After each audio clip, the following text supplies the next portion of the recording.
Yo halo guys, balik lagi di tongkrongan virtual kita. Kalian pernah nggak sih merhatiin perkembangan teknologi tuh kayak roller coaster, makin lama makin kencang aja. Nah, di tengah hiruk pikuk inovasi global ini, ada satu negara yang perkembangannya tuh bener-bener bikin banyak mata melotot. Jadi negara yang akan kita bahas kali ini adalah Cina, sang negeri pelopor teknologi dunia.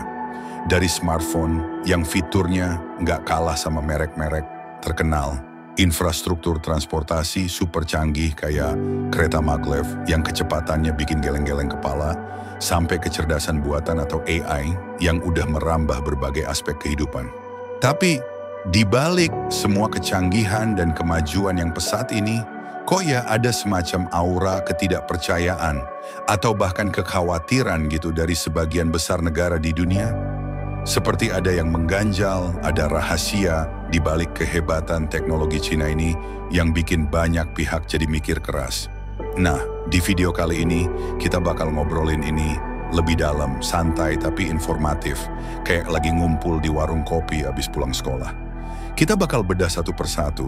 Kenapa sih dunia ini kok kayak ada rasa was-was gitu sama perkembangan teknologi yang super ngebut dari Cina?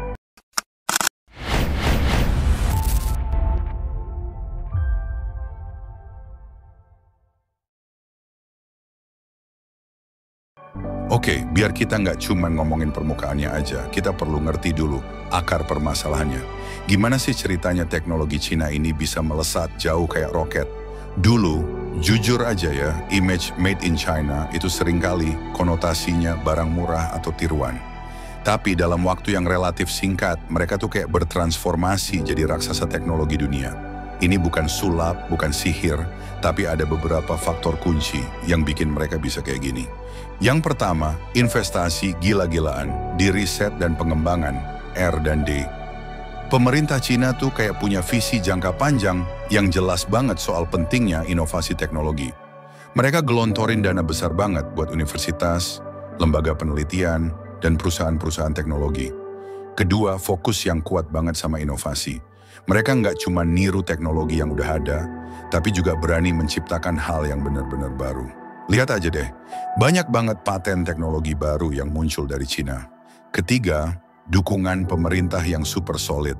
Dari kebijakan yang pro-inovasi, insentif pajak, sampai dukungan pendanaan, pemerintah tuh benar-benar all out buat ngembangin ekosistem teknologi di negaranya. Hasilnya, ya kayak yang kita lihat sekarang ini, banyak banget teknologi canggih yang lahir dari sana. Nah, disinilah nih babak tapi yang bikin banyak negara jadi mikir keras.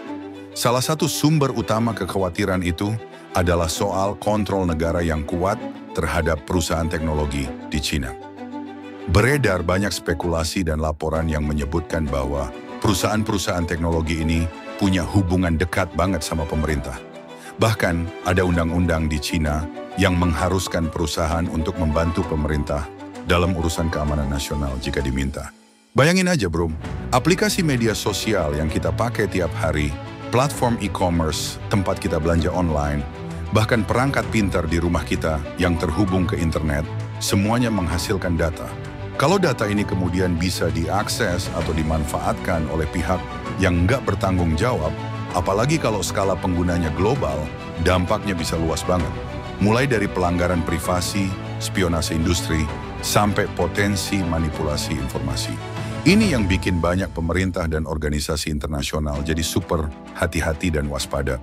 Selain masalah keamanan data, kekhawatiran lain yang cukup besar adalah soal potensi dominasi ekonomi. Dengan dukungan pemerintah yang kuat dan kemampuan inovasi yang terus meningkat, perusahaan-perusahaan teknologi Cina ini jadi punya daya saing yang luar biasa di pasar global. Mereka bisa menawarkan produk dan layanan dengan kualitas yang nggak kalah bagus, tapi seringkali dengan harga yang lebih kompetitif. Ini tuh kayak di dunia persaingan bisnis bro. Kalau ada satu pemain baru yang tiba-tiba jadi super kuat dan bisa menawarkan segalanya dengan harga lebih murah, pemain-pemain lama pasti merasa terancam. Negara-negara lain khawatir kalau ketergantungan mereka sama teknologi Cina ini makin dalam. Industri teknologi lokal, mereka jadi nggak bisa berkembang atau bahkan mati suri. Selain itu, ada juga kekhawatiran soal praktik bisnis yang dianggap kurang fair. Misalnya soal subsidi pemerintah yang besar buat perusahaan-perusahaan mereka yang bisa menciptakan persaingan yang nggak seimbang di pasar global. Bayangin aja bro, negara yang punya teknologi AI paling canggih, dia bisa punya keunggulan dalam analisis data intelijen, pengembangan senjata, bahkan dalam mempengaruhi opini publik. Negara yang punya infrastruktur jaringan 5G yang paling luas dan canggih, dia punya kendali lebih besar atas arus informasi dan komunikasi global.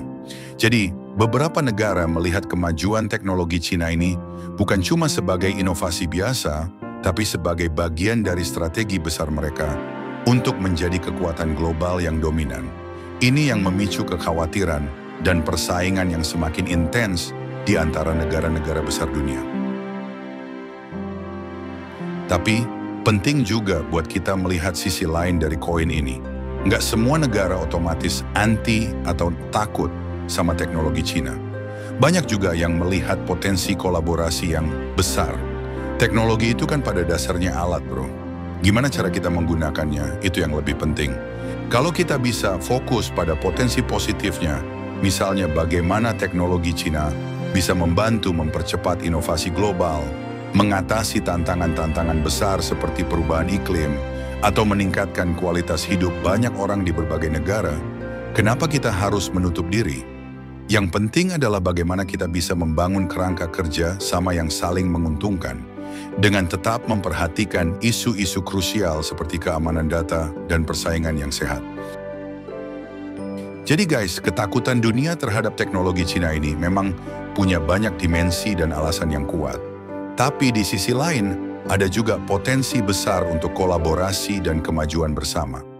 Kuncinya ada di bagaimana kita bisa menavigasi dinamika ini dengan bijak, dengan kepala dingin, dan dengan fokus pada kepentingan bersama umat manusia.